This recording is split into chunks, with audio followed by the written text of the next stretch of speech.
Just 7 days ago, Caracas was a fortress of the Maduro regime. Today, it's a city under a totally new management.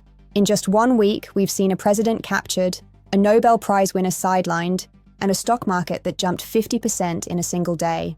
Venezuela has changed more in the last week than it did in the last decade. But is this the liberty people dreamed of? Or is it something much more complicated? Let's look at how Venezuela transformed in just 7 days. The biggest shock this week? The survival of the old guard. Despite Maduro being in a US prison, his vice president, Delcy Rodríguez, has emerged as the acting president, and she's working directly with Washington. In a stunning reversal, President Trump chose to recognize Rodríguez instead of the opposition leader Corina Machado. This week, Machado even visited the White House to present Trump with her Nobel Peace Prize medal, a desperate move to regain influence. But Trump's focus is elsewhere.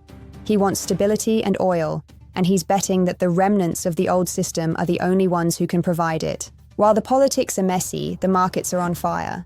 The Caracas Stock Exchange saw a 50% jump in 1 day this week. Investors are betting big on what Trump calls the Great Venezuelan Recovery. This week, the US announced it would effectively manage Venezuela's oil sales, setting up accounts in the US to hold the revenue. Trump's goal? A $100 billion investment from Western oil giants to rebuild the country's crumbling infrastructure. For the first time in years, there is talk of ending the sanctions, but only if the oil flows directly to American refineries. On the ground, the change is visceral. Gas shortages that plagued the country for years are starting to ease as US tankers arrive. But it's not all celebrations. There is a deep sense of legal limbo. The US military remains a visible presence, and many are asking, who is actually in charge? While 400 political prisoners were released this week, the dreaded colectivos, loyalist militias, are still active in the barrios, creating a tense atmosphere of controlled peace. Venezuela has moved from a dictatorship to a US protectorate in just 168 hours. Venezuela is unrecognizable compared to last Sunday.